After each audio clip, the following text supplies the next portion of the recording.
Olá a todos, sejam muito bem-vindos no nosso webinar das faculdades ICEIB.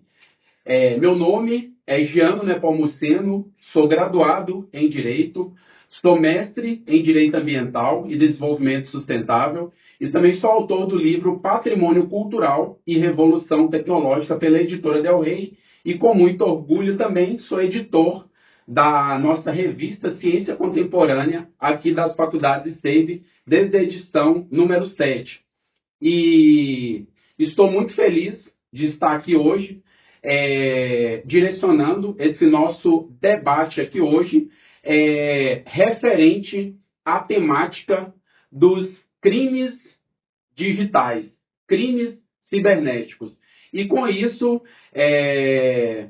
quero agradecer já de imediato a presença de todos vocês, ouvintes, e aqui hoje estamos com, literalmente, duas autoridades aqui para debater e discutir sobre a temática aqui.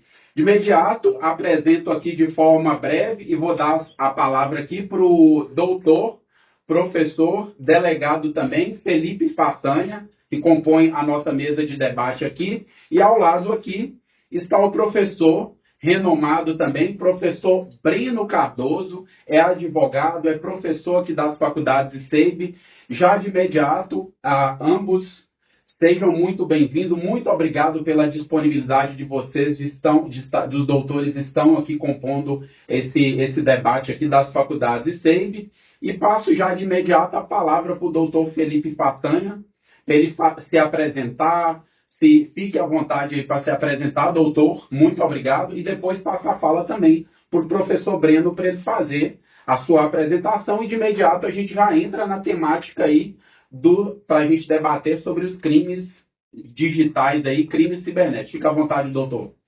Boa tarde, primeiramente, é um prazer estar aqui junto com vocês, debatendo esse tema tão interessante, tão legal, né? Que são os crimes digitais, o direito digital, e como que isso pode influenciar de uma forma ou de outra na nossa vida. Peço licença pelo dress code, eu aprendi essa palavra nova, tá? É pouco tempo que eu aprendi isso, tá? É porque eu tenho alguns parâmetros um pouco diferentes e aí acabo que eu meio que rechaço um pouco o termo, né? Primeiro porque eles não me entram, segundo porque eu transpiro tanto que parece que aparece uma cachoeira, então peço licença por isso. Sou delegado de polícia aqui em Minas Gerais, atualmente eu atuo numa delegacia de área, terceira delegacia de Venda Nova, brinco que sou um clínico geral, trabalho com todos os tipos de crimes, também leciono direito penal, direito ambiental, direito processual penal, criminologia e direitos humanos, tanto na graduação como em cursos preparatórios para concursos, além de trabalhar também em pós-graduações. Sou mestre em segurança pública e cidadania, mas o mais importante, sou nerd, sabe? Adoro anime, gosto de literatura, gosto de diversão, jogo muito videogame, e é por isso que eu tenho aí essa proximidade com os temas dos crimes digitais. Para os nerds, provavelmente estão me assistindo, inclusive estou aqui em homenagem ao Akira, que é um grande anime aí que eu adoro de paixão. Bem, e quando a gente trata, às vezes, de crimes cibernéticos, a gente trata da nossa atualidade, de uma sociedade que o Piano Churran vai falar que é uma sociedade que está cansada, que está querendo produzir tanto. E esse excesso de produção vai trazer também um monte de problemas, doenças na nossa sociedade, seja as doenças neuronais, que são as depressões, etc., mas também vai trazer uma revolução de como a gente faz e pensa as coisas. Até é engraçado que existem estudos, professores, que falam que os nossos corpos se adaptarão à tecnologia. E a gente vai andar encurvado, né? Porque hoje a gente está preso dentro das telas e a gente acaba limitando o nosso pensamento, e a gente vai falar um pouquinho sobre isso. Bem, vou passar a palavra para o meu colega aqui, que vai abrilhantar essa mesa, essa conversa junto conosco. É um prazer. Muito obrigado. Muito obrigado. Obrigado pelo convite. Obrigado, doutor, por estar presente na nossa instituição. Sou professor da instituição desde 2013, né? Então, já tenho uma função aí na ICEIB. Meu nome é Breno Cardoso, sou advogado, sou mestre em educação, Eu sou formado em ciências contábeis, sou formado em pedagogia, em matemática, tenho pós em direito empresarial, tenho pós em direito penal e processo penal.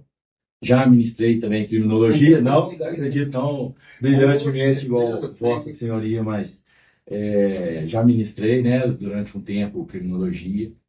E estou aí, né, faço parte de alguns, já fiz parte do CPA, sou coordenador do curso de Direito aqui da Faculdade Seivo, né, já desde 2000 e alguma coisa, 2020, né, 2021. Então, primeiro é uma honra recebê-lo na nossa instituição, tá, Jano? Você me permite, né? Com certeza. É uma honra recebê-lo na nossa instituição. E realmente nós estamos aí para falar desse assunto, né, que é tão importante, a gente é tão contemporâneo, tão atual, da tecnologia, dos crimes digitais. Uma tecnologia que a gente, né, espera que ela sempre nos ajude, mas a gente está cada vez mais à mercê aí dos espertinhos, né? O pessoal, cada dia que passa, estão implementando novas técnicas aí de golpes. E sem falar que a gente tem, né, além dos cybercrimes aí, a gente tem algumas situações também, exploração infantil, de abuso, né, outras situações, né, de delinquência. Então, agradeço pela oportunidade, estou à disposição aí, o que eu puder contribuir, né, apesar que o doutor aqui, com certeza, ele vai sanar todos os nossos pontos aí que serão abordados, mas estou à disposição. Certinho, muito obrigado. Já direcionando uma fala aqui para o doutor Felipe. Doutor Felipe, o que professor Breno também, como a gente está num diálogo aqui aberto, etc., doutor Breno também pode contribuir o que eu estou direcionando para o doutor Felipe, vice-versa também. Doutor, o que está na sua atuação aí como delegado enfim, aí nos seus trabalhos, qual os crimes digitais que estão mais acontecendo assim em nível Minas Gerais ou Brasil? Faça um panorama assim do que está mais em voga, o que está mais acontecendo especificamente, só para a gente ter uma noção mesmo. O fenômeno da criminalidade como um todo, ele é um fenômeno humano. Durkheim fala bem isso, né? O crime ele é próprio da humanidade. E ele acompanha as nossas evoluções tecnológicas. Então, lá atrás, quando a Revolução Industrial trouxe uma mão de obra do campo para a cidade, a gente teve crimes relacionados ao trabalho, às organizações do trabalho. Quando os Estados-nações começaram a monopolizar a força, eles começou a ter os crimes clássicos contra o próprio Estado, seja os crimes contra a administração, seja crimes até contra o próprio Estado, hoje até disciplinado no Brasil, o Estado Democrático de Direito. Então, o fenômeno da criminalidade ele acompanha o ser humano e a própria humanidade. Bem, como a gente vive uma quarta revolução hoje, que é a revolução da tecnologia, os crimes acompanham essa revolução. O Jeremy Bentham ele fala sobre utilitarismo e utilidade. Então, eu faço sempre um cálculo mental de quanto que eu ganho e quanto que eu perco. E aí a ideia de Bentham para a felicidade seria quanto que eu aumento a felicidade e diminuo a dor. Mas o criminoso também faz esse cálculo. Quanto que eu ganho e quanto que eu perco. Então, lá atrás, e aí às vezes a história nos remete a um fenômeno interessante, porque nossa memória não é tão grande. E aí a gente pensa que as coisas que são hoje são sempre assim. Mas a gente que já tem um tempinho lembra que a internet era discada, você só conectava à noite, celular não tinha acesso à rede social. A gente viveu um tempo sem WhatsApp e muito tempo sem rede social, etc. Então o que acontece? Se a gente pega na década de 60, 70, a gente tinha uma quantidade X de crimes. Tanto é que na década de 60, 70, até início da década de 90, antes da explosão do narcotráfico, a gente tinha como grandes crimes sequestro, cárcere privado e assalto a banco. Os crimes, e principalmente as organizações criminosas, elas nascem com esses crimes, assalto a banco e sequestro. Bem, eu tenho uma disseminação absurda da droga, até por causa de um combate e controle feito a partir de uma política norte-americana. Então, eu tenho aí a droga se tornando um novo vilão. E ela perpassa o território carioca, o território brasileiro. Então, a criminalidade migra do roubo a banco e do sequestro, inclusive era a pena maior, né, combinado em abstrato antes do feminicídio tomar esse lugar, que era o sequestro resultado em morte. Então, o criminoso fez o cálculo. Calma aí. Roubar banco, trocar tiro, metralhar e não sei o quê, é muito mais gravoso, é muito mais arriscado que o vender droga. Porque todo crime é patrimonialmente motivado ou ele é motivado pela paixão, pela emoção, etc., ou por algum problema da psique humana. Então, o cara fez o cálculo, vou parar de assaltar banco, vou parar de sequestrar pessoas e vou começar a traficar drogas. Ocorre que existiu um combate absurdo ao tráfico de drogas, até por causa de uma lei de combate e controle, e a criminalidade migra para a exploração de recursos do território. A organização criminosa hoje não trafica droga não, tá, gente? Isso aí é um dos negócios da organização criminosa. Ela explora o território, vendendo gás, vendendo internet, vendendo transporte público, vendendo droga, vendendo vaga em hospital, enfim, eu exploro o território. Só que as organizações criminosas entenderam o seguinte, que o tráfico também é muito arriscado, a cadeia de tráfico é arriscada, porque o tráfico não é produzido, a droga não é produzida no Brasil, eu tenho uma logística de transporte. Aí eles falaram, opa, calma aí. Desde que o mundo é mundo, acorda de manhã um esperto e um bobo. Meio-dia eles encontram e vão fazer um negócio. Vocês já viram a história de pirâmide? Lembra da pirâmide? Chama mais 3. É um negócio bom pra caramba. Você sabia que o esquema de pirâmide existiu quando a coroa, principalmente quando as grandes navegações descobriram o novo mundo, e eles criaram o esquema de pirâmide vendendo terras no novo continente? E era pirâmide. Então, o golpe sempre existiu. Então, eu tenho aqui dois fenômenos, aí eu vou responder a sua pergunta. Um fenômeno que é uma evolução histórica da própria criminalidade. 2 é um fenômeno de cálculo de ganho e perda.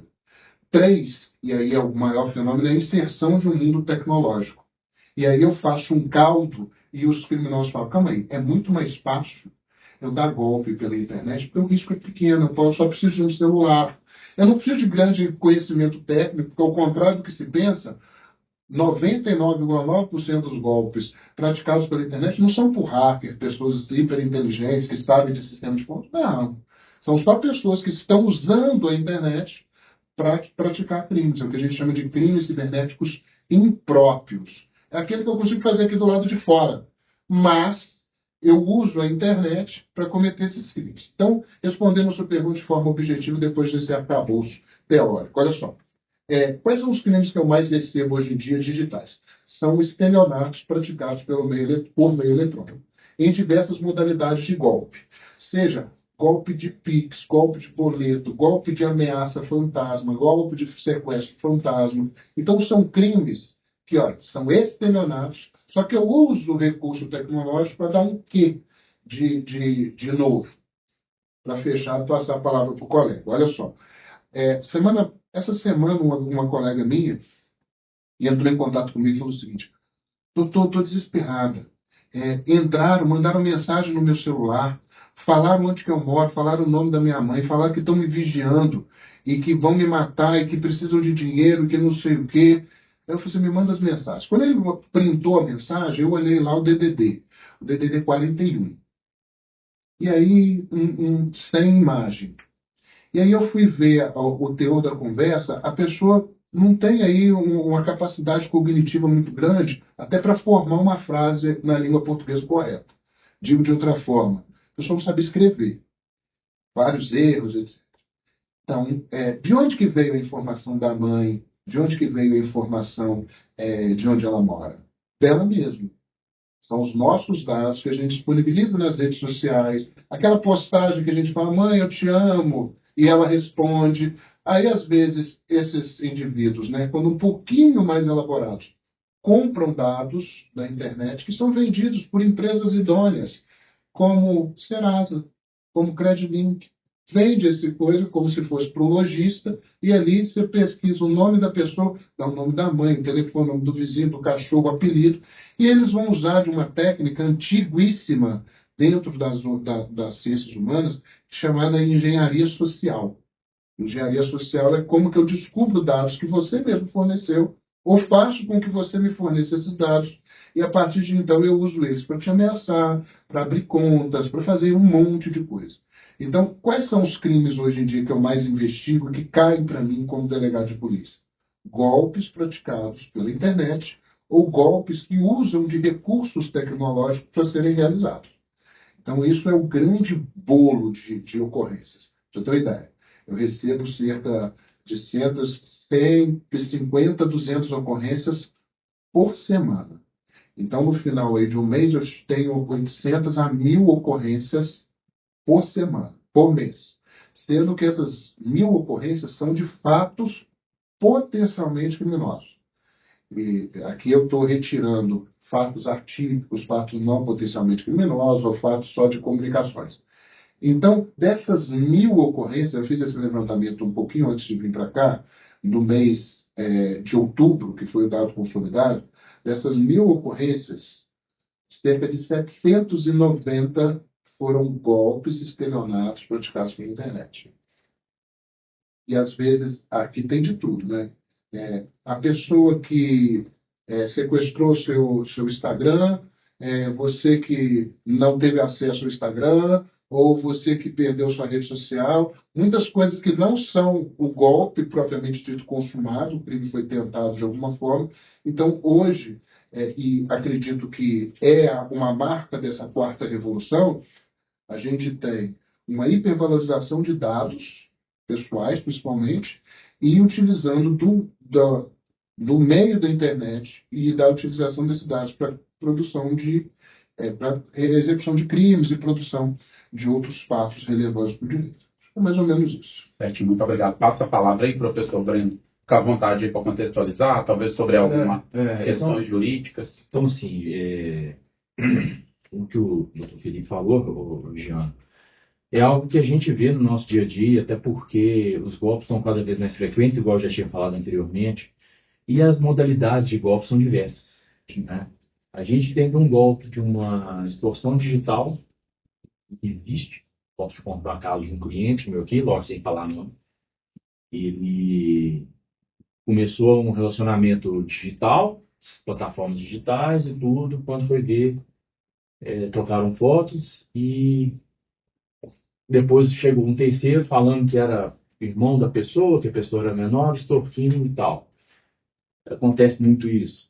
Outro golpe que a gente vê muito é o golpe do Pix. Recentemente, os próprios advogados estão enfrentando isso, né? Não sei se eu já recebeu algum fato de advogado aí.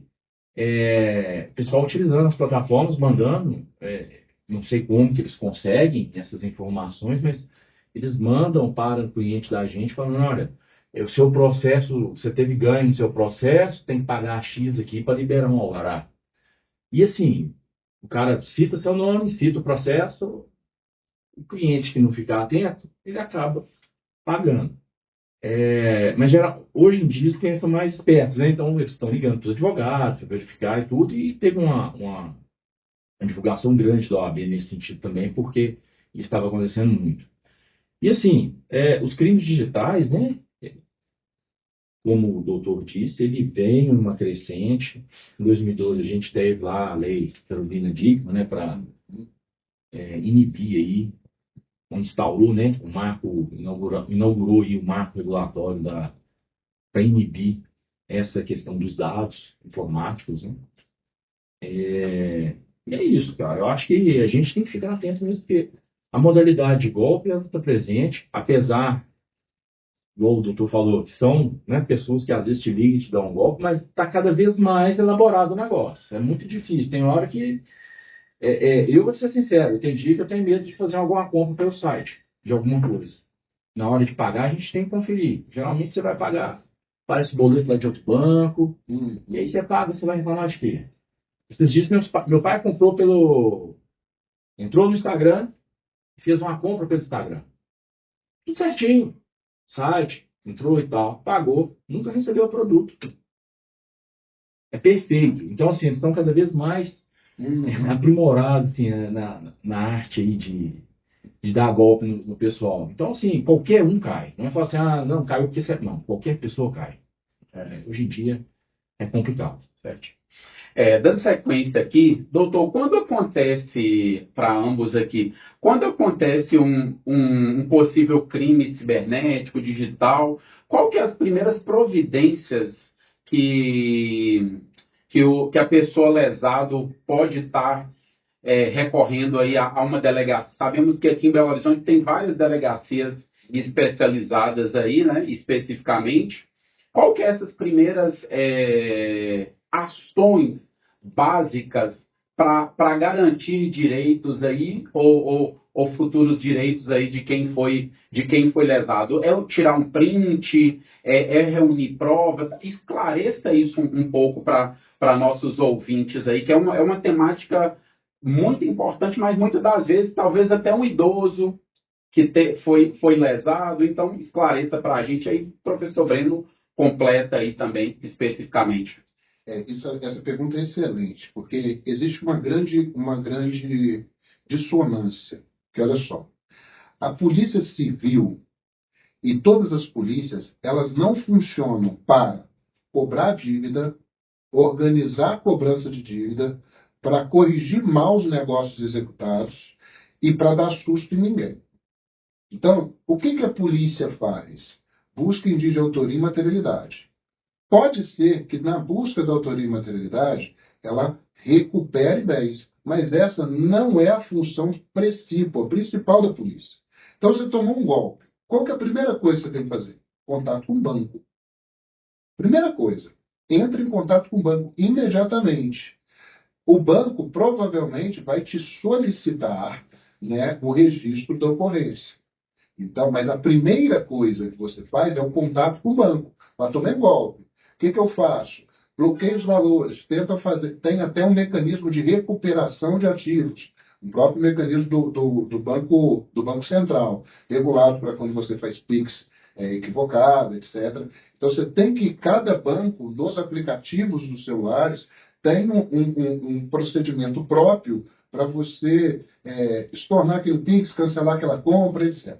Então, o primeiro passo é entrar em contato com o banco. Concomitantemente, você vai fazer o registro deste fato social relevante, que às vezes não é crime.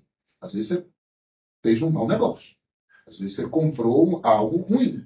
Então, não é crime, vai ser resolvido lá na esfera civil, ou na esfera do inadimplemento do contrato, mas não da esfera criminal. Mas fez contato com o banco, entrou em contato com a polícia faz o registro. Ok. A grande maioria dos crimes, quando não são crimes como o doutor citou, de uma certa extorsão, da extorsão utilizando imagens sexuais, quando são crimes de cunho principalmente patrimonial, golpes, etc., com uma lesividade menor, normalmente essa ocorrência é registrada para que você procure junto ao banco o ressarcimento do seu prejuízo.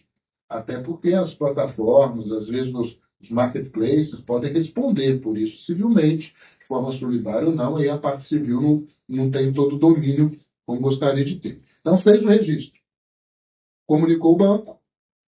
Qual que é o próximo passo? A grande maioria dos crimes de estelionato, eles são de ação pública condicionada à representação. Salvo se for idoso, contra a administração pública, contra o deficiente mental, contra a criança, etc. Então, essas ocorrências vão ficar o quê? Aguardando elementos. Aguardando elementos e aguardando a representação da vítima. Por que isso ocorre? E aí é interessante até para que se entenda os alunos de direito como que o sistema policial se comunica com a sociedade. Em Minas, a grande registrador de ocorrências é a Polícia Militar.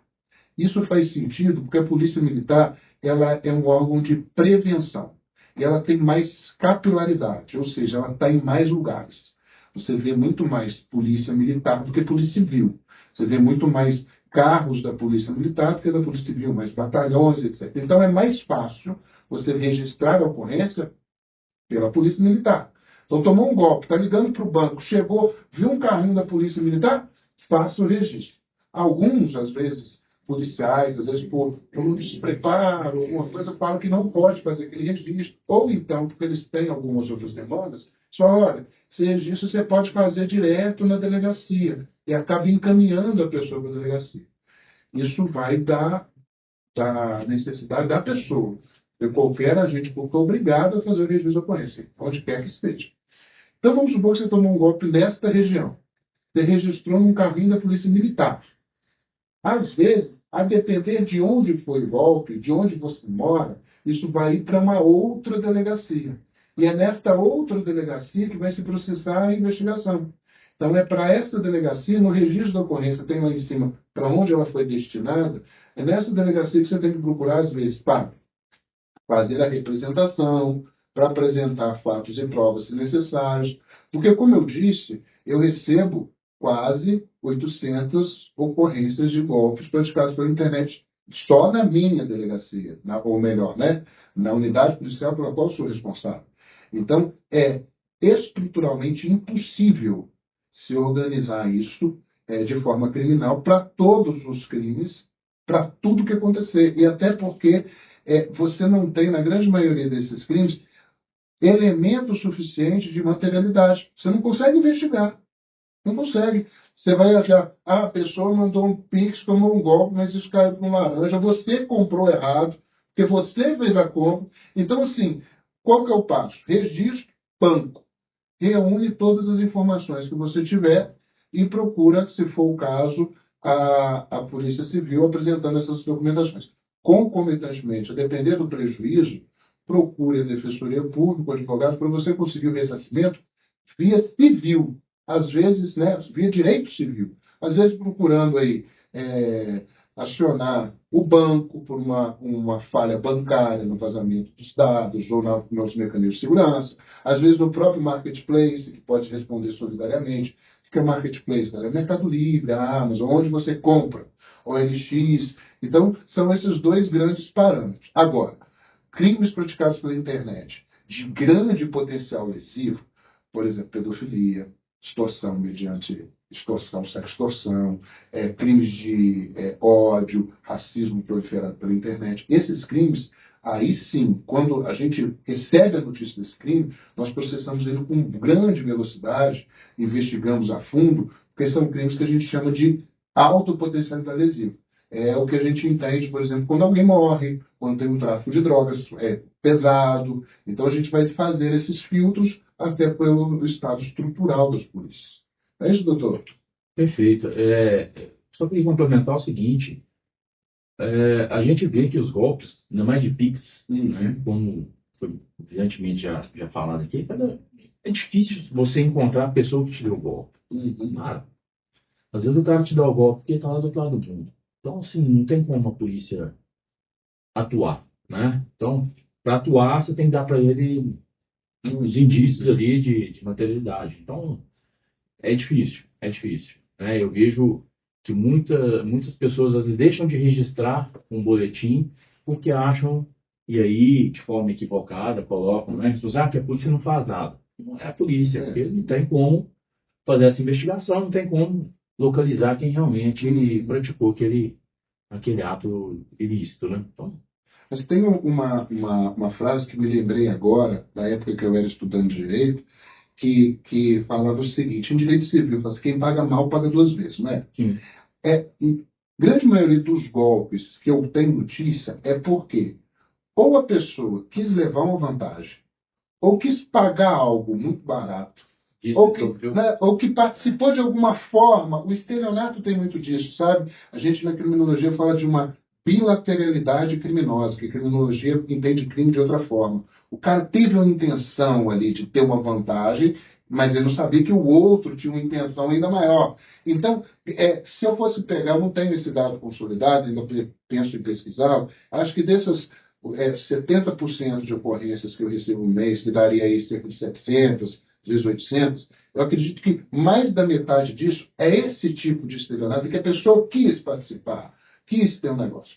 Agora, a questão dos golpes de Pix, e aí o negócio de pagar às vezes, é porque, olha, o Pix é uma revolução tecnológica até então não muito exitosa, que mudou a vida da gente. Olha, o Pix é recentíssimo. E desde que ele ocorre, eu não ando mais com dinheiro, papel. Outro dia, um colega meu tirou um dinheiro para pagar uma conta, a gente falou, olha, da época dos Incas e Maias, existe, deixa eu tirar uma foto para mostrar para o meu filho, entendeu? Então, assim, como isso, o número, o fluxo de transações é muito grande, as pessoas, e é uma tecnologia nova, tende as pessoas ainda não se acostumarem com isso. No início, por exemplo, quando circulava papel, e eu fiz questão de fazer esse estudo histórico, quando circulava-se papel, quando circulava-se primeiro moedas cunhadas, e depois se trocou as moedas cunhadas para dinheiro em papel, a gente tinha muito o quê? Golpe de nota falsa. Tinha muito.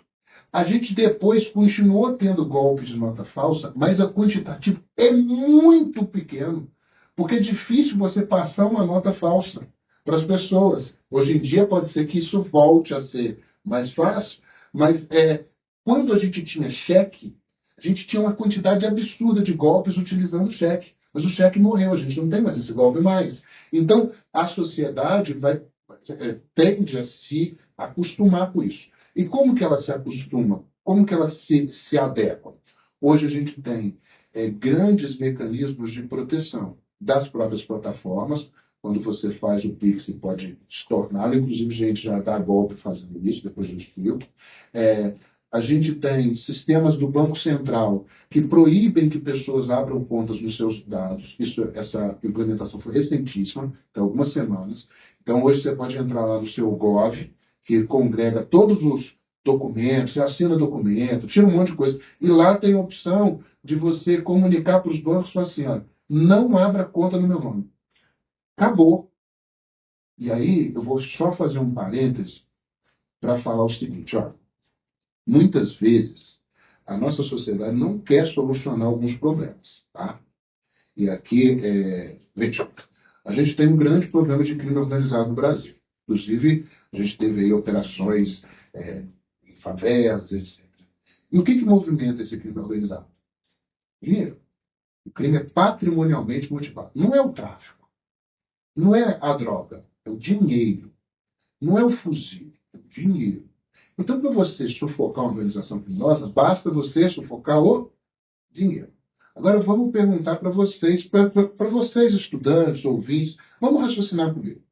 Se você executa uma compra na Amazon fora do seu padrão de compra, o que o banco faz? Bloqueia a conta. Bloqueia a compra. Foi você mesmo que está comprando, manda mensagem no seu WhatsApp. É você que está comprando? Isso aqui está fora do seu perfil, está fora do seu flare, está fora do seu parâmetro de compra. Então a gente sabe que existe a tecnologia bancária para falar, se isso fugiu do padrão, bloqueia a compra. Tá. A lei que institui o crime organizado, que delimita a organização criminosa no Brasil, esta lei e a lei de lavagem indica alguns mecanismos. Lá na lei de lavagem de capitais, eu tenho os mecanismos que chama gatekeepers ou guardiões. Eles falam assim, toda vez que tem uma transação bancária, fiscal, financeira anormal, abre uma comunicação no COAF. Então, isso os bancos comunicam com o COAF. Comprou, recebeu muitos valores em dinheiro na conta, pagou em espécie, fez uma transação muito alta. Então, o COAF é comunicado pelos bancos. Então, significa que os bancos sabem quando tem uma comunicação normal. Pergunta.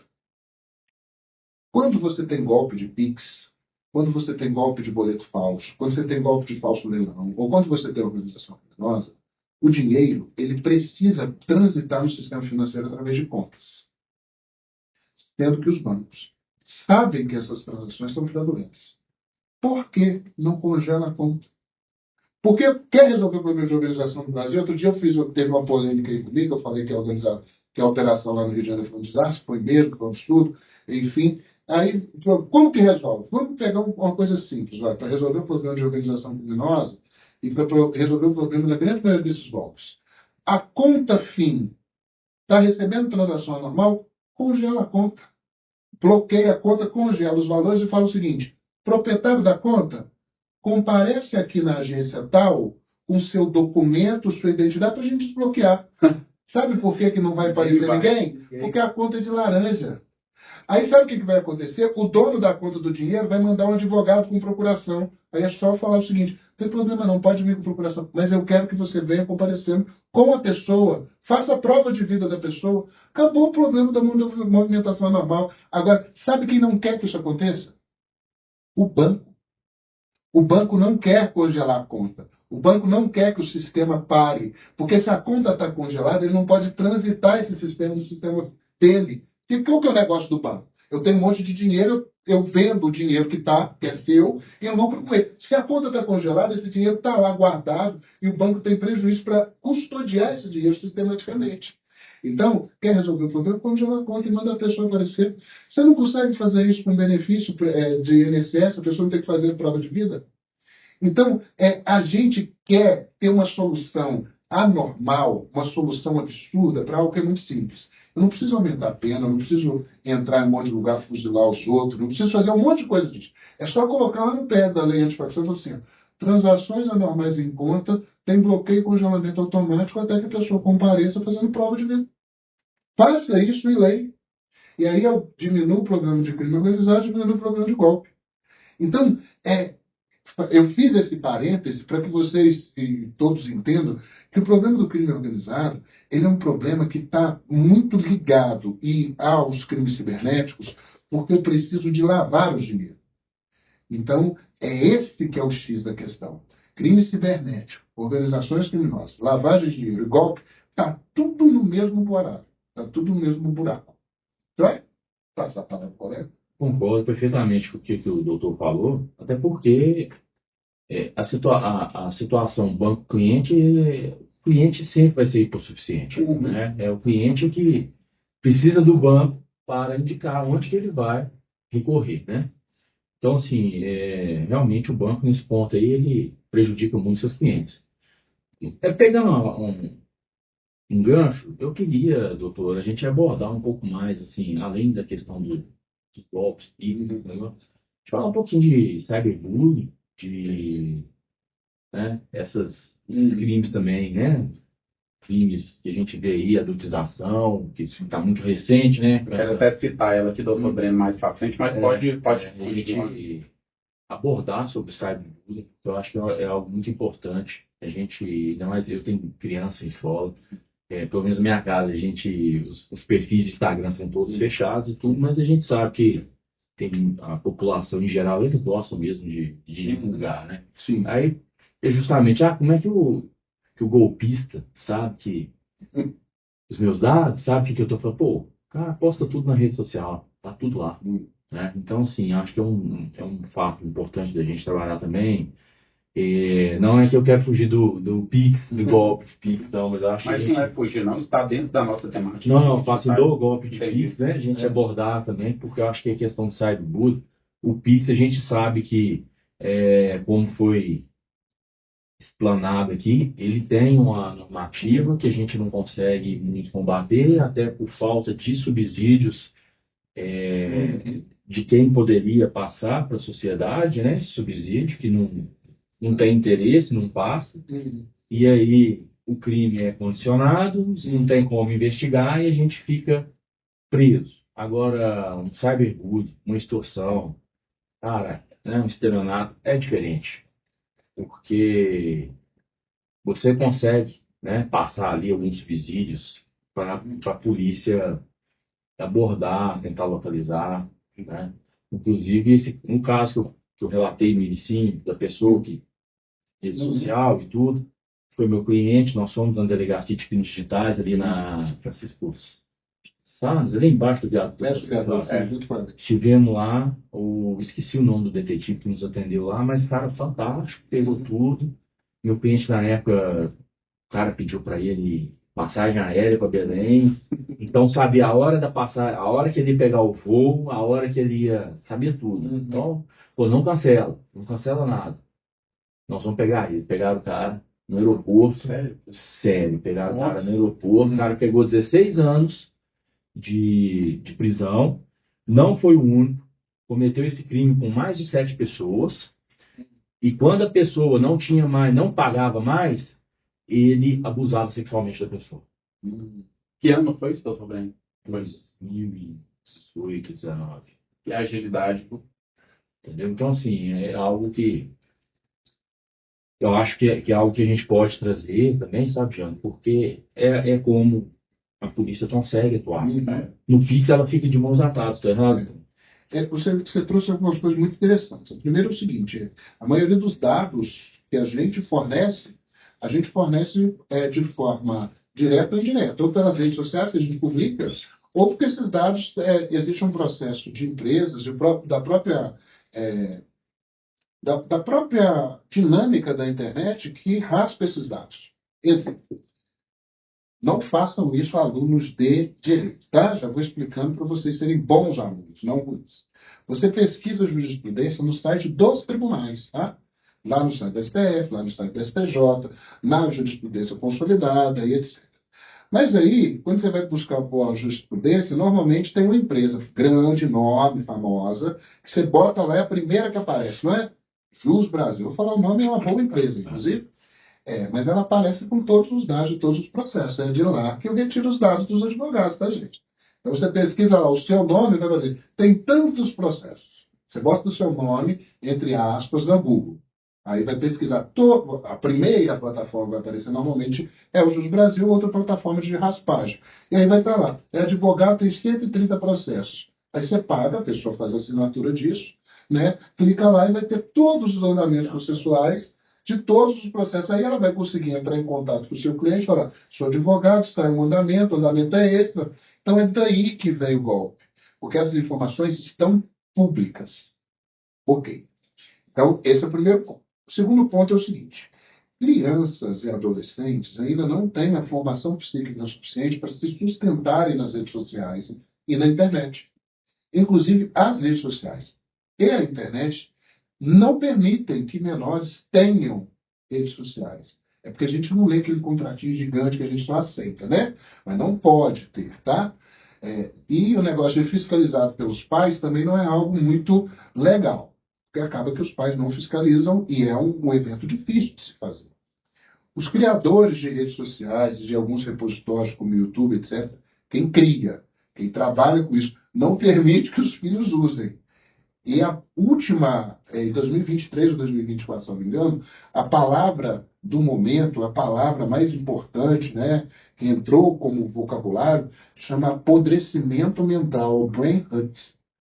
Significa que a gente está tão acostumado a consumir conteúdo curto, a consumir coisas rápidas, a ouvir 3 segundos de informação e pular para a próxima, que nosso cérebro está apodrecendo. A gente já não está conseguindo concatenar várias ideias, a gente está ansioso, a gente não consegue fixar a atenção muito tempo no mesmo assunto, não consegue mais escrever, não consegue parar para apreciar um pôr do sol ou para respirar um ar puro, porque a gente está sempre querendo mais e mais informação.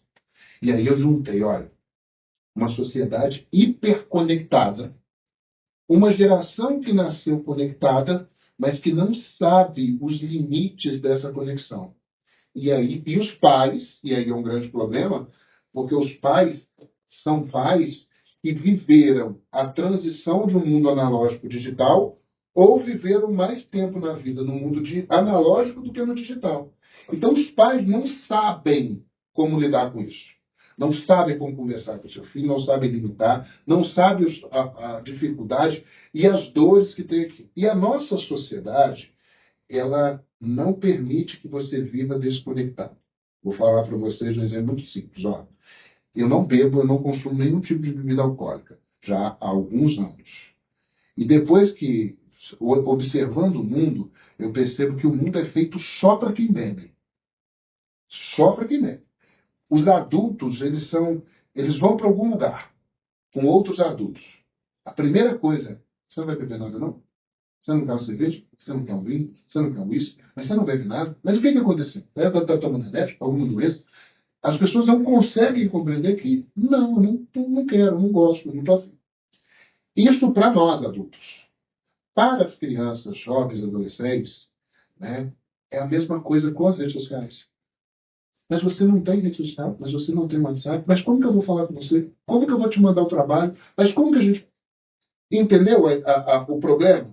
Uma geração precisa da hiperconectividade, mas não sabe lidar com a hiperconectividade. A geração que é responsável, são os pais, não sabem lidar com isso porque viveram a maioria da vida desconectados. E aí eu tenho um choque geracional, que tem que ser cuidado. E aí, respondendo o colega de forma mais direta, olha, o bullying sempre existiu. O problema é que quando ele é feito de forma pela internet, ele é mais gravoso. O bullying, ele foi criminalizado há pouco tempo, salvo engano, 2024. E, inclusive, curiosamente, é o único crime no Código Penal que não prevê pena privativa de liberdade. A pena do cyberbullying é multa. A pena do bullying, perdão, é multa. Agora, a pena do cyberbullying prevê privativa de liberdade mais multa. E o que é cyberbullying? Cyberbullying é quando eu tenho práticas reiteradas de perseguição, de implicância, de menoscabo com a pessoa, feita pela internet. E eu tenho o bullying, que é aquilo que já acontecia sempre na nossa sociedade, esse menoscabo, essa implicância reiterada, fora do meio da internet. E aí alguns vão falar assim, nossa, mas na minha época podia, por que que agora não pode? É porque a gente evolui, né? Na sua época também era errado. Só que a nossa sociedade hoje entende que isso faz muito mal. E aí, normalmente, quem fala o seguinte, mas na minha época podia, e agora são as pessoas que faziam bullying. Não as que eram vítimas do bullying, quando eram crianças, né, ou menores e tal. Então, a nossa sociedade evoluiu. E por ela evoluir, eu tenho algo que o saudoso pensamento, né, porque ele não é tão saudoso assim, que o Miguel Reale dizia sobre fato, valor e norma. Eu tenho um fato, valorado pela sociedade, tem que ser normatizado. Então, eu tenho uma sociedade que é, por si só, extremamente violenta, uma sociedade que, por si só, acaba os fortes ou aqueles que se acham, né, numa posição superior, de menoscabar aqueles que estão numa posição inferior, o que o Foucault falava, por exemplo, no Vigiar e Punir, e que o Barata vai reproduzir no livro dele, falando que a escola reproduz o cárcere, porque a escola vai reproduzir as dinâmicas que acontecem no cárcere, aumentando as diferenças existentes entre aqueles pouco que muito têm de poder, o dinheiro, aqueles muito que pouco têm de poder e dinheiro. Eu vou aumentando esse abismo. E a escola faz isso com bullying, como acontece também o bullying dentro do cárcere.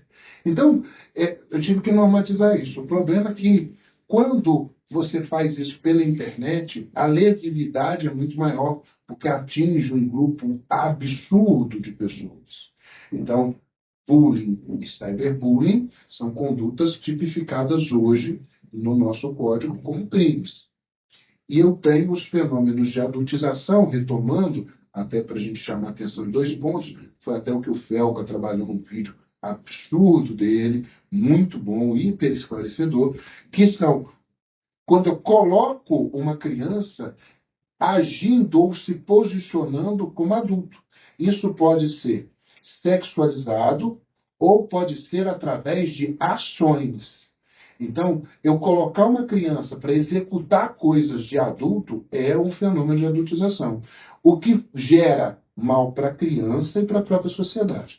E aqui a gente tem que fazer uma linha bem diferente. Olha, nas sociedades anteriores, ou melhor, nas gerações anteriores, crianças ocupavam posições de trabalho que hoje a gente vai falar que são trabalhos de adulto. Então, falou assim, mas a minha mãe cuidava dos filhos, dos irmãos mais novos, eram muitos irmãos, e trabalhava na roça, e não sei o que e tal. Primeiro, o tempo de lá é diferente do tempo de cá, nossa sociedade mudou, a gente saiu de um parâmetro mais rural, em que as cidades eram menores, em que eu tinha um fluxo menor de veículos, um monte de coisa, mudou para uma sociedade mais complexa, mais hiperconectada. Então, não posso comparar o tempo de trás com o tempo de hoje. Mas tem um grande problema que as pessoas esquecem quando vão falar, mas no meu tempo eu cuidava dos irmãos. Mas você não era responsável pelos irmãos. Você cuidava, como tem que cuidar. Criança tem que lavar o copo, tem que, né? Isso não é adultizar alguém, arrumar a cama. O problema é que quando a criança se torna responsável pelo maior. E se você lembrar nas gerações passadas, era muito recortado quem era o dono da casa, ainda mais na sociedade patriarcal. O dono da casa é o pai. O pai entra, todo mundo abaixa a cabeça. Ele é o responsável porque ele financeiramente banca. Ele que é o que toma. A mãe é a figura interna, é a estrutura política interna. Essa era uma sociedade dos tempos para trás. E aí eu tenho ali as crianças executando funções porque estão sendo treinadas para ocupar o papel de pai e de mãe. A nossa sociedade mudou o parâmetro de família, o parâmetro de estrutura familiar, mudou o parâmetro econômico-social, então eu não posso hoje colocar uma criança para fazer o que uma criança fazia numa época passada. Então mudou tudo. Agora, pensar que uma criança não pode lavar o quarto, não pode arrumar o quarto, lavar o copo, não pode ser corrigida porque eu estou adotizando, é outra coisa totalmente diferente. O fenômeno de adultização é colocar crianças em posições de adulto ou explorar essas posições via de regra econômicas. E aí isso vai desembocar em outros crimes. Vai desembocar em crimes contra, lá do Estatuto da Criança e do Adolescente, vai isso desembocar em crimes como crimes vinculados à pedofilia, exploração da pedofilia, ao estupro vulnerável, ou os crimes contra organizações de trabalho. E tem um monte de crimes que vão se enquadrar por causa desse fenômeno. Certo. E, além disso, eu vejo o seguinte, o que acontece? Antigamente, a criança tinha muito aquela questão assim, de jogar bola na rua, de brincar na rua. Hoje em dia, a sociedade que a gente vive, os riscos que a gente tem, a criança fica mais frente às telas, né? Frente às telas. E aí são joguinhos virtuais. Sim. E não tem tanto controle, né, de quem tá entrando ali naquele joguinho. Então, meu filho mesmo, ele joga muito Roblox. O meu também. É um ótimo jogo, inclusive. É um ótimo jogo, mas é perigoso. Perigoso porque não tem controle. Né? Não tem controle. Inclusive, agora o Roblox está criando, né? Sim. Uma ferramenta para não permitir que seu filho tenha contato com pessoas de idade diferente. Tem como você bloquear, e eu uso isso com meu filho, ele bloqueia as interações com a rede. Então ele não conversa. Você bloqueia os chats, bloqueia tudo, então ele não vê nem conversa com ninguém, ele só joga o jogo. O Roblox, para quem não sabe, é um jogo polinomial, quadradinhos, que simula um monte de mini-jogos. Na verdade, não é um jogo só. São N mini-jogos dentro de um universo em que isso estimula a criatividade, raciocínio profundo, controle fino, motor. Então, tem benefícios. Mas aí, os pais precisam entender para saber intervir, para saber falar que não pode. Tem que entender do jogo. E aí tem uma dificuldade do atrito, né? E nós entramos naquela questão, né? O pai que jogava bola, jogava bola entender na de rua, Roblox. como que ele vai entender de Roblox? Exatamente. Eu mesmo eu tenho dificuldade. Aí o que eu faço? Pego meu filho mais velho, olha aqui pra mim, que eu não sei o que é isso aqui, Sim, né? Porque Roblox realmente eu não sei. É isso mesmo. Mas eu sei que tem os controles, a gente, né? O meu mais novo, ele tem acesso lá no Instagram, tem acesso aos joguinhos, tudo. Controla tudo no meu e-mail, no meu. Isso. Chega lá para controlar, pai, tu precisa de mais 15 minutos. Dependendo, a gente libera, dependendo não. Mas no Roblox a gente faz esse controle, ele pode conversar com o coleguinha. Então já é o coleguinha. Mas as ferramentas, os jogos virtuais, inclusive a internet, as telas, elas possibilitam essa facilidade do criminoso, do explorador ali. Está pegando seus dados, está fazendo aquele contato, sabe? Está aliciando. Então, é muito importante que a família oriente a criança, né? Ó, não divulga o dado, a gente já está cansado de saber o que precisa de fazer, né? Mas existe esses riscos. Então, é algo que o bullying, por exemplo. O bullying na minha época a gente resolvia estar de fora, né? Depois da aula. Depois da aula a gente aperta. Hoje em dia, não, igual o doutor falou, a sociedade evolui e a gente tem essa questão, hoje em dia, do cyberbullying, que eu acho algo muito perigoso também, porque aquela atitude do cyberbullying ali, você não sabe o que você está provocando na pessoa que está sofrendo aqui, entendeu? E a gente já viu até atos aí, pelo menos eu já não presenciar, mas de lei, de acompanhar atos aí de suicídio, de auto-extermínio e tudo. Então, o rapaz já até dizia, né, que embate esquece, que apanha não esquece. Com certeza.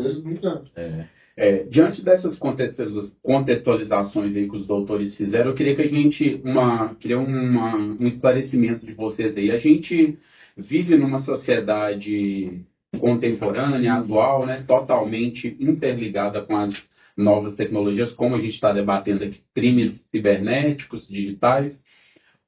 Sabemos que temos várias legislações brasileiras e avanços aí, como citamos aí no início, a Lei Carolina Dickmann, o próprio Marco Civil da Internet, e aí também a grandiosa lei aí, a Lei Geral de Proteção de Dados. E sabemos que em nível nacional e internacional ainda não temos regulamentações ainda da inteligência artificial. E queria a opinião dos doutores aí, como vocês observam nesse cenário atual esse desenvolvimento e aplicação desse aparato nosso jurídico em prol dessas defesas de crianças, do direito de imagem. Hoje estamos vivendo aí também vários crimes aí nas plataformas digitais eróticas sexuais aí, envolvendo OnlyFans, Privacy. Como que vocês observam esse crescimento da nossa e evolução do nosso direito brasileiro aí, legislações para essa melhoria desses direitos aí? Acho que não se assusta que eu vou falar, tá? Ainda mais você está estudando direito, e aí daqui a pouco vira uma chavinha na sua cabeça e começa a compreender que a ciência do direito é uma ciência que não resolve todos os problemas e que causa muitos problemas, né? Porque as leis já nascem dentro de um museu. Nosso processo legislativo não acompanha a evolução tecnológica e a evolução social. Então toda lei já nasce como se fosse uma peça de museu, ela já nasce antiga. Uma lei mais contemporânea, mais moderna, mais para frente, ainda mais para tratar desses dados, dessas revoluções que são hiper velozes, ela já nasce antiga. E aí eu vou precisar do quê? Da interpretação do Poder Judiciário para atualizar as leis. Só que o juiz entende do sistema normativo. Ele não entende de hash, ele não entende de IP, ele não entende de antropologia, ele não entende disso. Então, primeiro, o direito ele tenta ser o dono de toda a verdade, não é. E o juiz tenta ser o ditador de todas as verdades, não é. E a lei já nasce atrasada. Então, o que eu vou precisar de adequar? Eu preciso de leis com grande carga de abstratividade, pautada em princípios, pautado em normas gerais, para que eu permita que o aplicador interprete ela de acordo com o seu tempo. Mas fazer isso de forma séria é muito difícil, porque quando eu crio leis de alta carga de abstratividade, eu dou muito poder ao juiz para decidir, né, às vezes até contrário ao poder legislativo. Às vezes o poder legislativo queria alguma coisa, ele é a expressão do poder do povo, e o juiz vai decidir de forma contrária. Então, primeiro, eu preciso de um amadurecimento das nossas instituições. Agora, não dá para eu esperar o resto da vida para as instituições amadurecerem. Então, o que eu preciso? Eu preciso de uma norma que congregue isso. A gente tem um tratado internacional que versa sobre o tema, que dispõe alguns crimes que sugere alguns crimes, não cria crime, que o Tratado Internacional não cria crime. Isso foi decidido quando, no caso do Tratado de Mérida, decidindo o que era a organização criminosa, mas ele sugere, olha, isso aqui tem que ser criminalizado, o país, já que você é signatário, tenta fazer isso. A gente tem a Lei Carolina Dickmann, que foi esse marco inicial, depois ela foi alterada, foi endurecida. Eu tenho diversas leis que vão entrando no nosso ordenamento, e aí um fenômeno estranho, porque a gente pensa que a gente resolve tudo com direito penal, sabe? Aí eu crio mais pena, crio mais crime, crio mais sanção, só que o direito penal não resolve um problema que é social. E aí eu tive o Marco Civil da Internet, que nasceu velho, nasceu com uma interpretação fechada, que teve uma interpretação ampliada. Alguns dispositivos do Marco Civil da Internet foram declarados parcialmente inconstitucionais, principalmente aqueles que precisam de ordem específica do provedor de serviço, provedor da internet, para falar algo. Então, ele foi corrigido, né? E aí, isso aqui eu acho que é interessante, porque às vezes as pessoas confundem. Ó, eu tenho os provedores de acesso. Provedor de acesso é aquilo que deixa você acessar a internet. Você paga por mês. É a Claro, é a Vivo, etc. O que esse provedor de acesso faz? Eles te disponibilizam o acesso à internet. Beleza? E eu tenho os provedores de serviço. O que os provedores de serviço são? É aquilo que realmente você acessa na internet. Então, a Google, a rede social, YouTube, Spotify, o Meta, tudo isso são serviços. Às vezes, o provedor de acesso, a Claro, te dá um serviço. Ah, você tem o streaming Claro. Você tem não sei o que da Claro. É um serviço prestado pela Claro. Então, o que o Marco Civil da internet fala? Olha só. As plataformas que prestam serviços, o Google, o Meta, o Facebook, eles são internacionais. Mas quando eles operam no Brasil, se submetem às leis brasileiras. Então, o Marco Civil foi alterado. Ô, Meta, você tem que me dar o dado. Se eu te pedir o dado. Se o juiz falar que não pode, determinar que não pode, você tem que cumprir a decisão judicial. Porque tem uma coisa, e aí o colega que é advogado vai entender até, e os dois colegas, né, que são advogados, vão entender muito bem. A gente se resigna contra uma decisão do juiz. A gente recorre. A gente fica puto. A gente não gosta. Mas a gente cumpre. Por quê? Porque o descumprimento de uma decisão judicial gera o colapso da sua sociedade. Então você tem que... Eu defendo o direito de você combater a decisão. Agora, chegou o final, tem que cumprir a decisão. Porque senão eu começo a ter um problema que o Marco Civil da internet tentou corrigir, que era o seguinte: uma grande fintech, uma grande empresa portal de serviços, fala o seguinte: essa decisão do juiz é injusta, não vou cumprir. Aí eu posso pegar todo o sistema jurídico do nosso país e tudo aquilo que faz com que a nossa sociedade não colapse e jogar fora.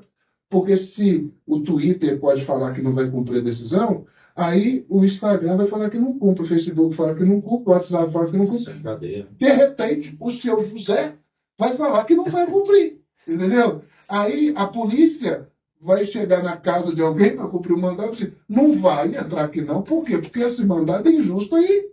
Entendeu? Quando eu digo que o delegado de polícia ele é o primeiro garantidor dos direitos fundamentais, dos direitos humanos. Ele serve para proteger direito. No segundo momento, ele serve para manter a justiça. É um dos dois lados. Primeiro, defesa de direitos humanos. Porque não existe polícia, não existe sociedade sem direitos humanos, sem direitos fundamentais. Depois, a efetividade da norma. Imagina, as pessoas começam a contestar as decisões judiciais, elas não compram mais. Aí, isso foi alterado no julgamento que decidiu sobre constitucionalidade, o Marco Civil da internet, a base foi essa. Ora, esse marco tem que ser declarado parcialmente constitucional e interpretado para que o nosso sistema não colapse. E sabe qual que foi a parte mais interessante desse julgamento? O ministro Flávio Dino, ele usou o chat GPT para responder para ele.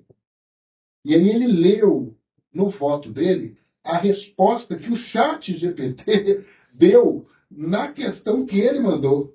Entendeu? E o chat GPT falou, precisa de regular, tem que dar não sei o quê. A própria inteligência artificial está dando isso. E aí, fechando a pergunta que você me fez, as normas que nascem antigas precisam ser criadas e ser atualizadas e interpretadas, porque, por exemplo, você já ouviu falar hoje do direito à voz? Direito à sua tonalidade vocal? Porque esse podcast que a gente gravou em 1 hora já tem tanta informação sobre a minha voz. Se ele for sintetizado numa inteligência artificial, eu posso botar a inteligência artificial usando a minha voz, falando qualquer coisa. Inclusive a modalidade de golpe, né? A pessoa te liga no zap, alô, alô. Alô, você está copiando a voz. Aí, de repente, alguém te liga com a minha voz, que você conhece, e aí, cara... Como quiser comparar com o Obama. Como quiser comparar. Aí a imagem. Hoje em dia, as ferramentas de produção de imagem via LLM são tão fortes que eu crio sua imagem com um índice de perfeição imenso. É a ressuscitação digital. E aí, uma empresa norte-americana tem como produto principal uma atriz adulta 100% virtual. E essa empresa, uma fintech, ela movimenta milhões. Essa pessoa que não existe, ela só existe na rede social, ela tem namorados reais, namorados que mandam dinheiro, que pagam privacy, que movimentam uma fortuna. Pouco tempo, um programador criou eu até postei nas minhas redes sociais, não sei o que, do Maiô.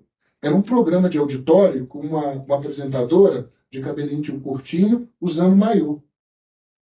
E todo mundo estava querendo ver qual que era o programa de auditório. Isso aqui. Tudo foi criado por inteligência artificial. E você olha e fala, não é possível. Tem pergunta, tem pessoa batendo palma, eu estou vendo. Então, até o que é real e o que é irreal hoje, dentro desse contexto interconectado, a gente vai ter que contestar. E aí é uma outra mudança. Né? Eu acho assim, o que o Dr. Felipe falou o que a gente viu hoje? Justamente a gente tem uma forma de criação de leis, que a gente tem toda uma estrutura, né? A demora ali. E a internet é muito ágil. A internet, hoje, existe um programa, amanhã o negócio já mudou. Então, as leis, quando elas surgem, quando regulamentam, realmente, vários pontos ali já se passaram. E dá muito poder para o juiz. Nós que somos advogados, é complicado, porque eu tenho experiência que eu tenho um juiz de uma vara aqui de Belo Horizonte, que para ele dar uma liminar, a justificativa dele é assim: eu, com meus tantos anos de experiência na vara tal, eu entendo que é dessa forma. Né? Então, assim, imagina uma situação que é do corriqueira, que é do cotidiano, a pessoa entende que é daquela forma. Imagina uma questão de internet, que é algo novo, antigo, mas é novo, cada dia implementando aí mais situações, mais, né, crimes, mais possibilitando que jovens e adolescentes tenham acesso a várias plataformas, dá, de certa forma, um poder para ele interpretar de forma abstrata o que ele quiser. Imagina. Então, assim, eu acho que é algo, como a gente sempre conversa, complexo. Complexo. Muito complexo. Então, acho difícil, viu, Giano, a gente chegar numa conclusão: olha, tem que fazer uma lei mais rápida. Não acho que vai resolver, não. Eu acho difícil. Mesmo a gente conseguir essa regulação. Certinho. Existe esse parâmetro, né, que você falou muito bem. É um espaço em que as pessoas que os ocupam não estão, às vezes, amadurecidas ao ponto de entender que eu não posso decidir algo como juiz pelos anos da minha experiência. Como eu não posso, como delegado de polícia, tomar uma decisão pelo meu tirocínio. Já viu o policial falando? É o tirocínio. É o meu... Não. Você tem que tomar as decisões baseado em dados, né? Em evidências. Evidências que são coletadas no mundo real. Porque, às vezes, as suas decisões são contraintuitivas. Quando você analisa dados, você olha, opa, calma aí. Eu não tinha visto dessa forma. A investigação policial, por mais estranha que isso possa parecer, ela surge, ela só pode ser bem executada e compreendida se você entender que a investigação policial é igualzinho um TCC. É a mesma coisa. É um TCC. Eu tenho hipótese, objetivo geral, objetivo específico. Eu elimino as hipóteses, cumpro os objetivos gerais e, ao final, eu tenho que partir da ideia que eu não tenho certeza da minha hipótese. Metodologia de trabalho. Tem metodologia de trabalho. Não posso... Bem relacionado, viu, doutor? Não tem jeito. E o que acontece no Brasil hoje? No Brasil hoje, eu já decidi a minha hipótese. Aí eu investigo para comprovar que eu estou certo. E é por isso que no Brasil a regra é prender para investigar, e não investigar e no final prender. Vamos pegar um exemplo. Imagine que eu receba a informação que determinada pessoa foi extorquida, estão cobrando imagens dela. Eu recebi esta informação. Se eu parto da hipótese já afirmada que a pessoa que está extorquindo, que está lá do outro lado no telefone, é o criminoso, eu nunca vou entender, por exemplo, que às vezes essa pessoa é um laranja, que às vezes eu tenho um VPN, que às vezes eu tenho outras hipóteses. Então, o que eu tenho que informar? Eu tenho que formular a hipótese. A outra pessoa pode ser o criminoso. A pessoa que está dando a notícia de crime pode ter uma outra intenção. Pode ter uma terceira pessoa envolvida. Eu crio várias hipóteses. Dentro da investigação, tem dois objetivos gerais já bem definidos, autoria e materialidade. E os objetivos específicos é como eu encontro autoria e como eu encontro a materialidade de cada uma das hipóteses. Aí eu vou eliminando. Aí, ao final, baseado em dados, eu consigo chegar. Foi essa maior probabilidade do que tenha acontecido, que a gente nunca consegue reproduzir no hoje o que já aconteceu. Agora, como que é a investigação no Brasil? A investigação no Brasil é assim. Já sei quem que foi. É isso.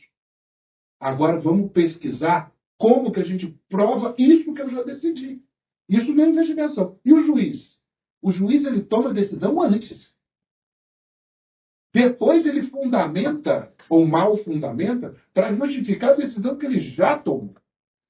Ele não faz o processo cognitivo certo, que é analisar os dois argumentos e, de forma buscando imparcialidade, decidir. Não. Ele leu o seu pedido. E eu estou falando isso muito sério. Às vezes ele não leu a sua fundamentação, ele leu o seu pedido. Ah, isso aqui é muito ruim. Não, isso aqui não dá para decidir dessa forma. Não vai dar muito trabalho. E aí ele já toma a decisão. Eu fui assessor de juiz e em vara penal, toda decisão é pela condenação. Toda decisão é pela condenação. Os assessores vão minutar a decisão, condenação. Eu fazia minuta sempre condenado. Por quê? Porque para condenar você tem que ter dosimetria. É mais complexo. Para absolver, a decisão é mais simples. Ela tem menos pedaços.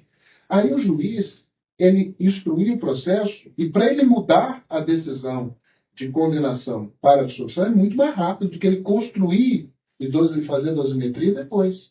Então, hoje no Brasil, a gente parte de uma falha cognitiva no sistema de justiça de que primeiro, eu tomo a decisão e depois eu comprovo. Eu decido a investigação e depois eu comprovo.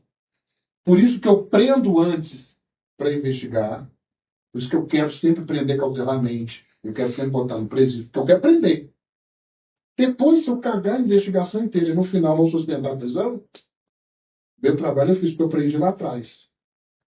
E aí, uma vez um colega meu falou uma coisa que eu achei muito certa, maravilhosa. Falou o seguinte, olha, se você não concorda com a decisão do juiz ou de uma autoridade, você está no julgamento do tribunal do júri, tem uma flagrante quebra de comunicabilidade, ou o juiz presidente do tribunal do júri é flagrantemente parcial, você pede para constar em ato, solicita a coisa, ele nega, enfim.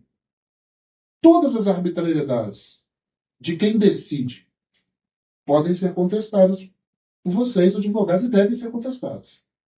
Ele deixa de ser juiz? Uma decisão ruim não torna o juiz, não transforma o juiz em não juiz. Um delegado que conduz mal a investigação não torna ele um não delegado. Por mais que o argumento dele seja totalmente errado, ele não deixa de ser juiz.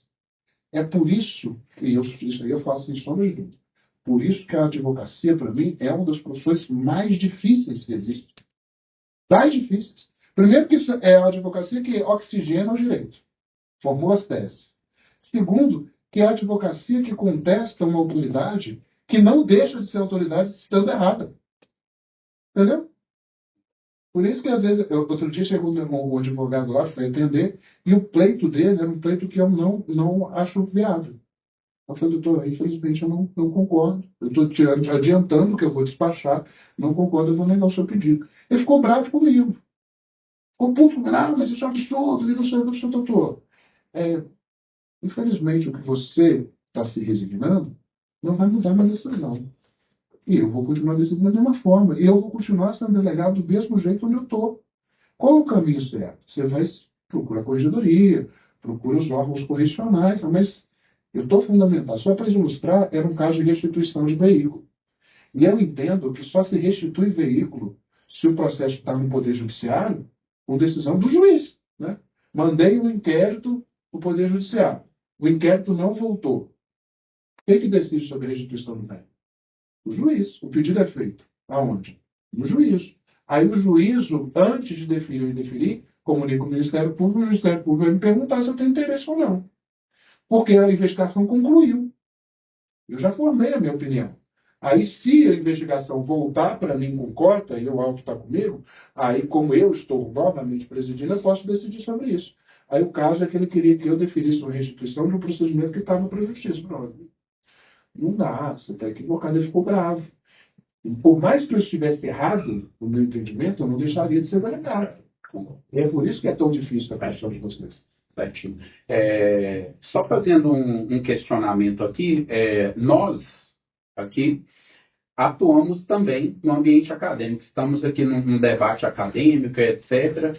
E alguns assim, né, pouco tempo atrás aí, ocorreu, principalmente aqui em Belo Horizonte, em outros estados também no Rio de Janeiro, sobre a questão da violação, né, do uso de imagens de alunas, como se diz, né, o deepfake. E isso é uma temática que está muito constante e acontecendo, voltou a acontecer esse ano novamente. Aqui não vou citar o nome da outra escola que aconteceu.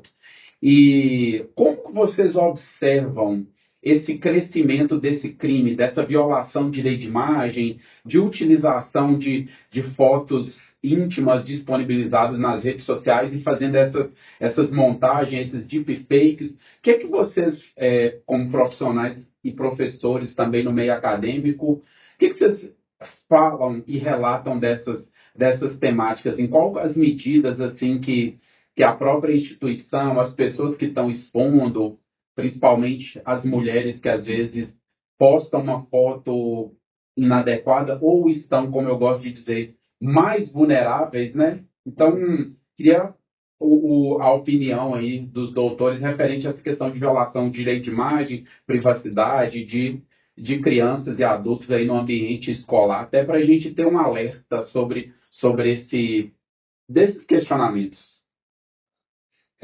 Assim, quando eu tenho uma montagem e eu pego uma foto de alguém, monto essa foto, coloco essa pessoa sem roupa em alguma outra posição, isso primeiro que é um crime.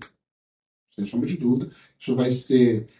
e vários crimes podem saírem dessa conduta. Desde crimes contra a honra até crimes mais graves, né? Como divulgação de cenas de sexo, etc., de crimes contra a dignidade sexual, etc. Então é um crime.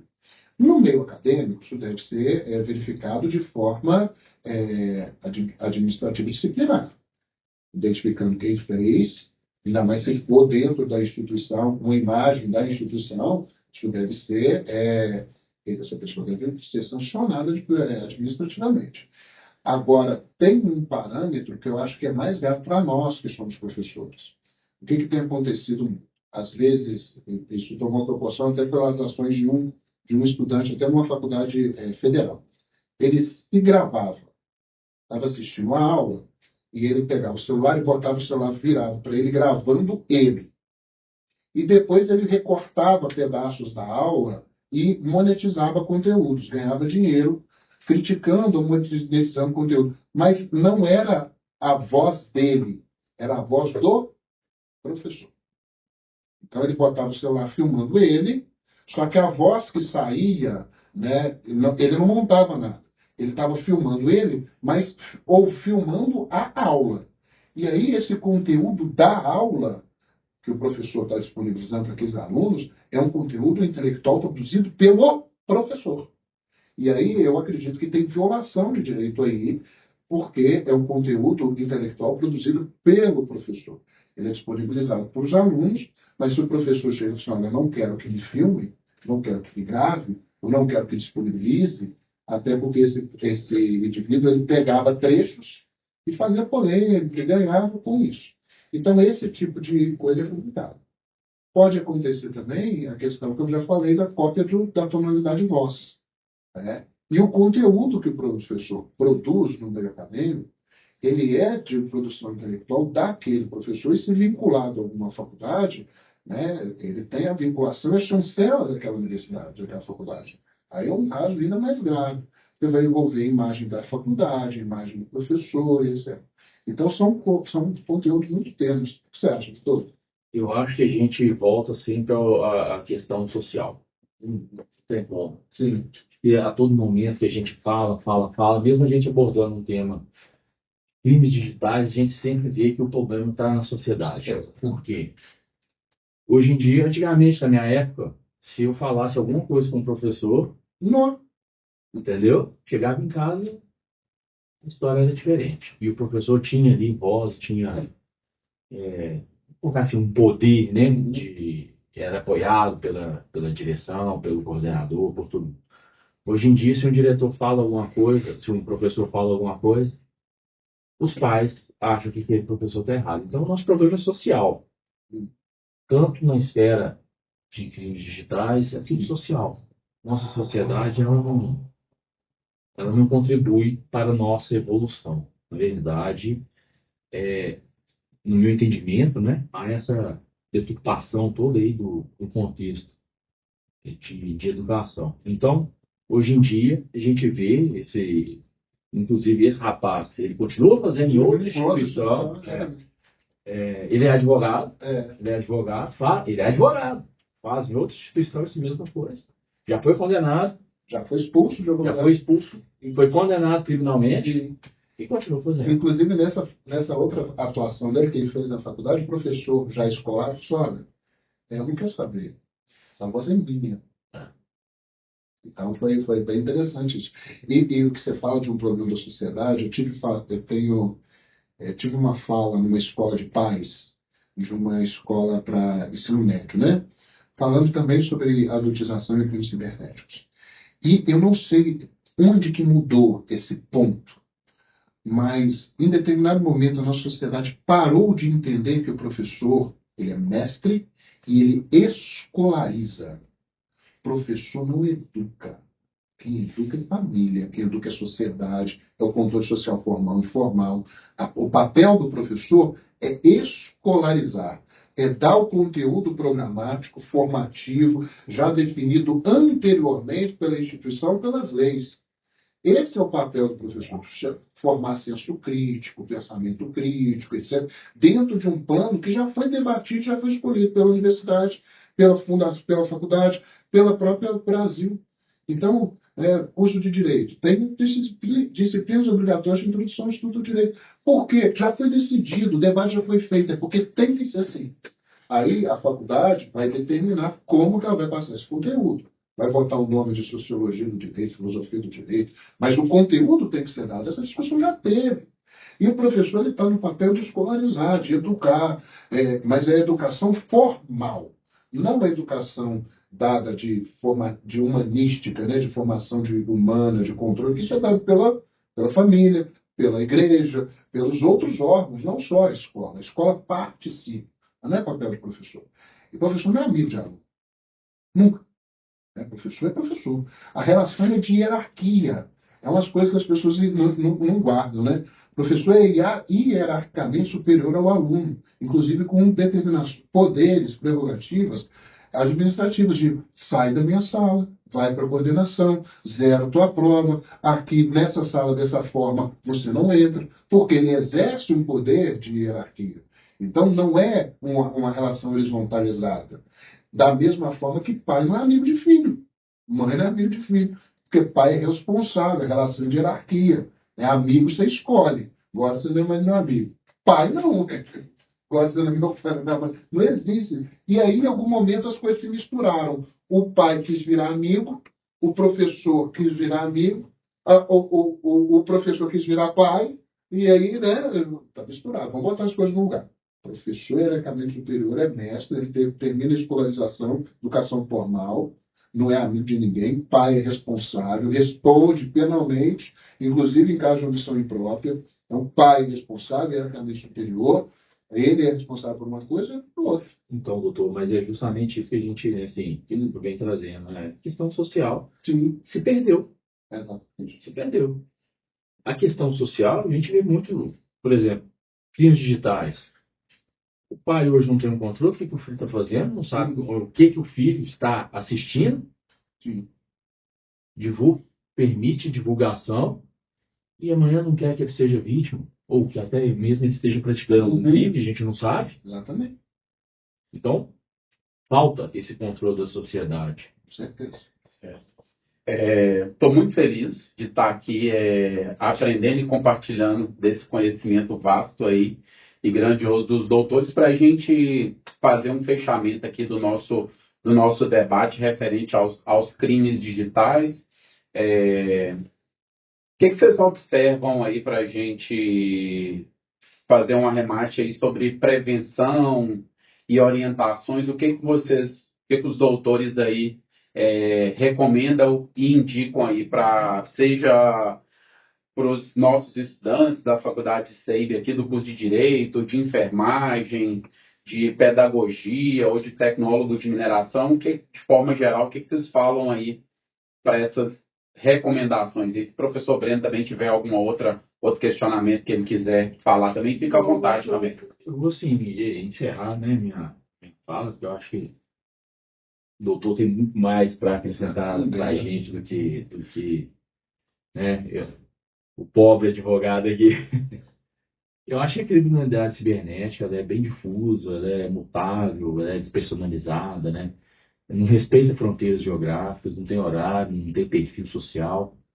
Então, o desafio que hoje a gente encontra, eles estão mais impostos às autoridades, né? Que tem que adotar aí, através de instrumentos técnicos e jurídicos, formas de identificar o autor, proteger a vítima e, ao mesmo tempo, assegurar as garantias constitucionais. Eu acho difícil, mas é o que eu acredito que deva ser feito, né? Como a gente já vem relatando aqui desde o início, tem crimes que realmente a polícia, o judiciário não vai conseguir atuar, né? Agora, tem crimes que são passíveis, né? São possíveis de ser punidos aí, passível de punição. Lógico que, mediante isso, a gente tem que ter uma Assembleia Legislativa mais atuante, mais rápida, né? Mais ágil aí. Os nossos juízes, os nossos promotores, delegados, cada vez mais capacitados, com uma equipe técnica, uma perícia mais fortalecida, mais pronta para diagnosticar aí os problemas, né? Investigar realmente nas redes digitais aí, tá? E assim eu encerro minha fala. Acho que junto a isso, o advogado tem um papel primordial, importante, porque, bem lembrado pelo doutor Felipe, é o advogado que não tem ali, né, nenhuma cargo público, mas ele é o defensor da sociedade. Então, nossa profissão, professor Jean, ela é muito importante, porque é a gente que está ali para defender o oprimido. Porque quando a gente pensa assim, vou ganhar dinheiro, vou ser advogado de empresa. Não, tem advogado que defende o oprimido, tem advogado que está ali defendendo a sociedade. Todo advogado tem sua responsabilidade social. Isso eu falo com os meus alunos, né? Todas falam, gente, a gente tem que atuar de forma honesta, de forma para defender os interesses dos nossos clientes. Então, eu deixo isso. Acho que, além de toda essa estrutura que a gente tem, deficitária, necessitária de legislação, de forma de trabalhar, a gente, como advogado, a gente também tem nossa parcela de responsabilidade e a gente tem que atuar em prol da sociedade, buscando aí sempre defender o interesse dos menos afortunados. Obrigado. Certinho. Passar a fala aí para o senhor, doutor, para você fazer um fechamento aí sobre prevenções, o que você recomendaria aí para o público acadêmico e público externo também que está nos ouvindo aí. Vamos lá. Primeiro, a gente tem que entender que a internet não é terra de ninguém. Se você entender isso, já tem meio caminho andado. Então a internet não é um deserto, não é um lugar apartado do mundo real. Não. Ela é só uma forma diferente da gente enxergar e se conectar com a realidade. Então a internet, ela tem um monte de regras. E a maioria das regras da internet são iguaizinhas às regras da nossa vida real. Então, exemplo, você não entra numa sala com uma roupa inapropriada para aquele local. você também não entra na internet com a roupa inapropriada para aquele local da internet. Entendeu? Então, é comum e é apropriado, às vezes, uma mulher estar com biquíni numa praia. Não é apropriado e normal a mulher estar com biquíni numa sala de aula. Não é por ser mulher, é porque aquele código de vestimenta não está adequado naquele lugar. A gente tem os mesmos códigos na internet. Então, e aqui uma recomendação eu deixo para mulheres, para vulneráveis, para crianças, etc. Primeiro, a vida na internet que é postada e mostrada é uma vida fictícia, um construto, ela não é real, não é a vida como ela é. Ali as pessoas recortam pedaços da vida que elas acham mais bonitos, para mostrar uma perfeição de vida que é inexistente. Mas mesmo nessas postagens, a gente tem que ter cuidados.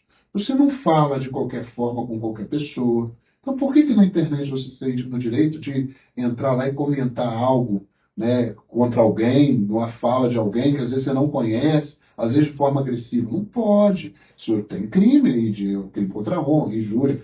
Não é terra de ninguém. Eu sempre recomendo às pessoas que têm perfis mais públicos de não postarem, não exporem filhos, parentes, etc. Porque você acaba colocando em risco essas pessoas.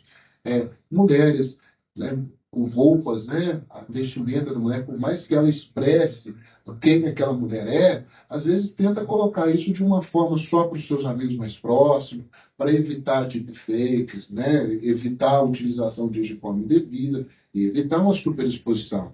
Então, entender que a internet é uma reprodução do nosso mundo físico e real. E aí, se você sabe se comportar no seu mundo físico e real, você tem bom senso aqui, é necessário que você tenha bom senso lá. Então, eu brinco que as minhas redes sociais são todas abertas, né? O delegado Felipe Facanha, tudo junto. São todas abertas. Só que lá, eu sou um imperador tirânico. Quem manda na minha rede social sou eu. E acabou. Ah, você fez um comentário que eu não achei elegante, você vai ser bloqueado, excluído. Ali tem regras, minhas regras. E eu ainda sigo as regras das plataformas. Então, não é rede social, internet, não é terra de ninguém, tem um monte de regra. E as pessoas se perderam nesse senso. Então, se quer uma dica de prevenção, fala assim, olha, será que eu agiria dessa forma se eu estivesse na frente da pessoa? Será que eu falaria com o professor Felipe essas palavras se ele estivesse na minha frente? Eu acho que eu não falaria, então não vou fazer. Será que eu falaria isso? Eu botaria esta foto, né? Sabendo que minha mãe, meu pai, as pessoas, a minha avó vão ver, né? Será que eu me portaria assim na frente deles? Então eu acho melhor não fazer. Então ter esse bom senso, e aqui eu digo que você pode se posicionar firmemente, você pode criticar outras ideias, você pode ter a sua liberdade de expressão com bom senso, com elegância, com respeito. Por incrível que pareça, o Brasil ele não tem uma capacidade de entender o que é crítica. Não tem. Inclusive, é engraçado porque o Welzel, que é o pai do finalismo do direito penal, ele surge o finalismo através de uma palestra em homenagem ao seu predecessor. E depois o Roxin, que meio que supera o finalismo através do funcionalismo penal, faz uma outra palestra em homenagem a Welzel, criticando as falhas do pensamento dele. Porque uma crítica bem construída significa que eu sei o que você falou, que eu estudei você, que eu gastei tempo da minha vida entendendo o seu pensamento e por isso eu te sugestiono outras coisas. Isso é uma crítica, é um elogio. Toda crítica é um elogio pesado. A pessoa falou assim, gastei a minha vida, gastei o tempo de vida para pensar, entender você e aqui está o meu entendimento sobre você. Sobre o que você diz e o que você pensou. Isso é de uma beleza genial. Isso é uma coisa. Agora, você não entendeu, não ouviu, não falou e criticou, aí não é crítica, aí é o seu pensamento querendo violentar o pensamento do outro. Aí é confronto. Então, acho que se a gente guardar as regras do dia a dia e as regras que tem, né, de bom senso, com essa ideia que crítica é uma coisa e agressão é outra, a gente está muito bem. certinho. Desde já, venho agradecer a paciência aí dos nossos ouvintes e volto também a agradecer nossos doutores aqui, que são fonte de grande inspiração de profissionais. Então, assim, gratidão em nome da instituição STABE aí por ter disponibilizado o brilhante tempo de vocês de estar aqui disseminando esse rico conhecimento que tenho certeza quem assistiu aqui até o final conseguiu aprender muito e gratidão mesmo. Muito obrigado, doutor Breno. Muito obrigado, doutor Felipe aí, por ser profissionais singulares e que inspiram a nossa população, seja ela do estado de Minas Gerais ou do Brasil, e fica aqui o agradecimento aí. Obrigado aí por ser profissionais exemplares aí. Muito obrigado a todos e até breve aí. Agradecido a todos aí.